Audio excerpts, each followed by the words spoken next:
बिस्मिल्लाहिर्रहमानिर्रहीम।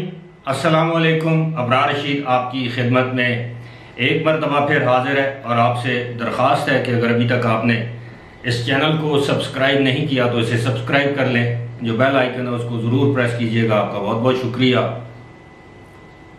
बरतानवी वज़ीर आज़म Boris Johnson को अपनी ही पार्टी के अंदर से बगावत का सामना है और इस बगावत में जो पाकिस्तान में मार्च अप्रैल में हुआ बहुत सी मुमासलत पाई जाती है। यानी पाकिस्तान की पार्लियामेंट्री जो सियासत हुई, जो तहरीक अदम एतमाद आई उसमें और बरतानिया की सूरत हाल में काफ़ी ज़्यादा मुमासलत पाई जाती है। याद रहे कि अभी 2 हफ्ते कबल बरतानवी वज़ीर आज़म बोरिस जॉनसन जो हैं उनको तहरीक अदम एतमाद का सामना था, उसमें उन्होंने कामयाबी हासिल की। यानी उनके ख़िलाफ़ तहरीक अदम एतमाद या नो कॉन्फिडेंस मूव जो है वो नाकाम हुई, लेकिन उसके बाद उनकी अपनी सियासी जमात में एक बगावत ने जन्म लिया।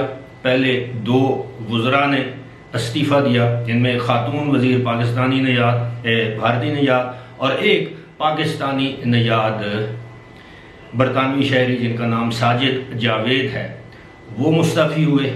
उसके बाद दीगर 2 अरकान ने इस्तीफ़ा दिया गुज़श्ता रोज़।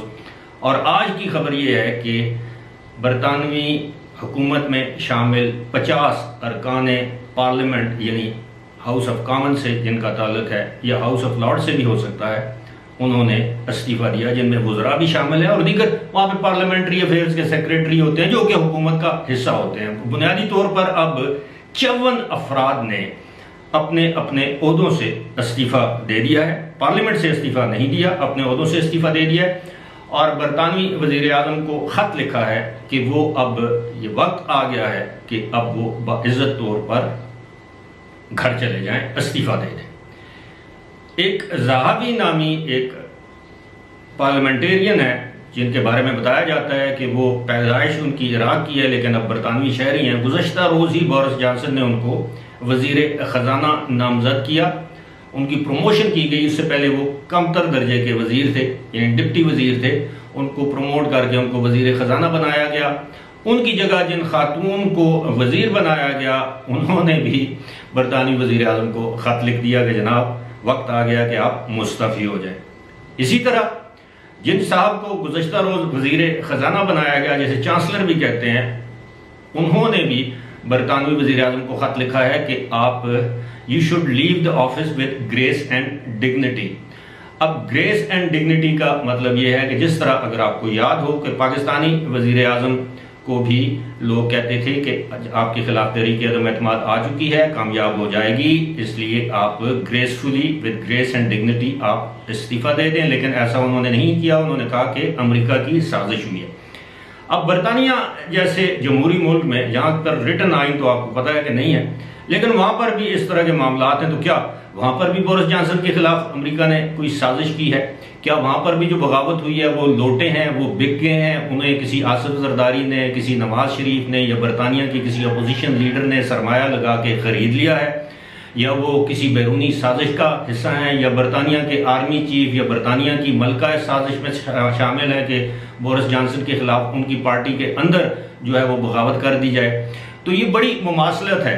मुमासलत इसलिए है कि ये तमाम मामला इस बात से उठा कि उन्होंने एक डिप्टी चीफ विप होता है, जिस तरह पाकिस्तान की असम्बली में भी होता है, वो किसी भी सियासी जमात का एक विप उसको कहते हैं, एक नुमाइंदा होता है जो पार्लिमानी अफेयर्स को कंट्रोल करता है। बरतानवी वज़ीर आज़म ने एक ऐसे शख्स को वहाँ पर तैनात किया जिसके बारे में ये कहा जाता है कि वो जिनसी स्कैंडल में मुलविस हैं। उनके खिलाफ 2019 में इन्वेस्टिगेशन शुरू की गई और ऐसे यानी बकौल उनके एक ऐसे शख्स को जिस पर जिनसी स्कैंडल्स हों उनकी तहकीकात हो रही हो, और उसको उन्होंने ये बरतानिया की पार्लियामेंट का डिप्टी चीफ विप बनाया, जो कि इस जो सियासी जमात है या हुकूमत है, ये उसके लिए इससे बड़ा कलंक का टीका कोई और हो नहीं सकता। बोरिस जॉनसन ने दूसरी जानब मुमासलत में इसलिए कह रहा हूँ, उसी तरह जिस तरह इमरान खान ने कहा था कि वो आखिरी बाल तक लड़ेंगे, बोरिस जॉनसन ने कहा कि मैं मुस्तफ़ी नहीं होऊंगा, मैं आखिर तक फाइट करूंगा, लड़ूंगा। अब अपनी जमात के 54 अरकान ने इस्तीफ़ा दे दिया है, अपोजिशन ऑलरेडी आपके खिलाफ है, जो शेडो गवर्नमेंट है वो ऑलरेडी आपके खिलाफ है, जो दीगर लोग हैं वो दिन ब दिन आपकी हुकूमत कमज़ोर होती जा रही है, तो बिल आखिर क्या होगा? आपको उसी तरह 100 प्याज और 100 छितर खाने पड़ेंगे, लितर खाने पड़ेंगे। जिस तरह बदकिस्मती से इमरान खान अगर बड़ी इज्जत और एहतराम के साथ विद ग्रेस एंड डिग्निटी, बड़ी इज्जत के साथ अगर मुस्तफ़ी हो जाते तो आज उनका मुकाम होता, लेकिन उन्होंने पाकिस्तान में एक तारीख रकम करना थी। तारीख रकम ये हुई, पाकिस्तान की 75 साल तारीख में पहली मरतबा किसी वज़ीर आज़म को तहरीक अदम एतमाद के ज़रिए, आइनी तरीके के ज़रिए इक़्तिदार से अलग किया गया, जिसको वो मानने के लिए तैयार नहीं है। और वो बार बार ये कहता है वो वज़ीर आज़म के उसके खिलाफ अमरीका की साजिश हुई, उस साजिश में पाकिस्तान की मुसल्लह अफवाज, उनके सरबराह मुबैना तौर पर शामिल थे, पाकिस्तानी मोहरे थे, जिनमें आसिफ अली जरदारी, मौलाना फजल रहमान, नवाज शरीफ का वो नाम लेते हैं। बहुत ज़्यादा पैसा लगाया गया, लेकिन अब ये समझ में नहीं आ रहा कि क्या बरतानवी अरकान पार्लियामेंट को बगावत पर उकसाने के लिए भी पैसा इस्तेमाल हुआ, अमरीकी साजिश की गई या नहीं की गई। मैं हमेशा आपसे, जो पुराने मेरे जो व्यूअर्स हैं, फॉलोअर्स हैं, वो इस बात को जानते हैं, मैं हमेशा कहता था कि दुनिया में 4 हुक्मरान गुजरे हैं जिनकी आपस में बहुत सी इक़्तिदार मुश्तरक हैं। एक डोनाल्ड ट्रंप, दूसरे बोरिस जॉनसन, तीसरे इमरान खान, चौथे नरेंद्र मोदी। इस बात को दोहराने की ज़रूरत नहीं है कि इनमें क्या क्या कदरें मुश्तरक हैं। सबसे बड़ी कदर में मुश्तरक ये है कि चारों के चारों मीडिया के दुश्मन हैं, चारों के चारों फाशिस्ट हैं, चारों के चारों का जो माजी है वो टेंटेड है। वो उनकी हुकूमत से पहले, उनकी हुकूमत में आने के बाद स्कैंडल बने, अपने सियासी मुखालफिन को उन्होंने हद दर्जा दबाने की कोशिश की, मीडिया को खामोश करने की कोशिश की, मीडिया की ज़बान बंदी की, मीडिया हाउसेस पर गद्दारी जैसे इल्ज़ामात लगाए। भारत में भी, अमेरिका में भी, डोनाल्ड ट्रंप ने भी, और पाकिस्तान के वज़ीर आज़म, उस वक्त के वज़ीर आज़म इमरान खान ने भी। लेकिन बिल आखिर आपको पता है जमहूरी मुल्कों में जमहूरी तरीके से ही, चाहे वो सदर हो, चाहे वो वज़ीर आज़म हो, उसको अलग किया जाता है।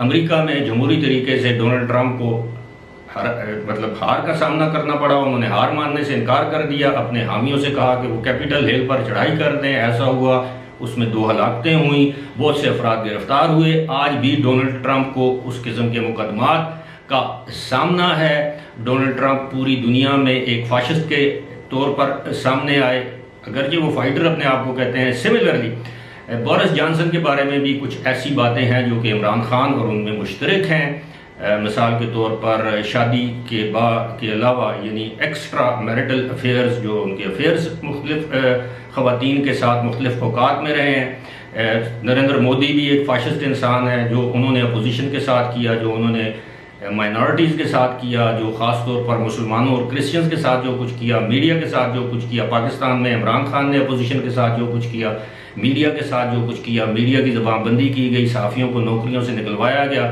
सहाफ़ियों पर हमले करवाए गए। मुख्तलिफ ऐसी चीज़ें हैं जो इन चारों में कदर मुश्तरक हैं।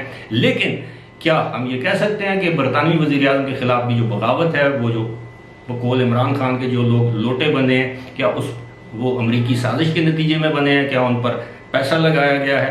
इसका सवाल मैं समझता हूँ मुझसे ज़्यादा बेहतर आप लोग दे सकते हैं। फ़िलहाल इसी के साथ मुझे दीजिए इजाज़त। खुदा हाफ़िज़।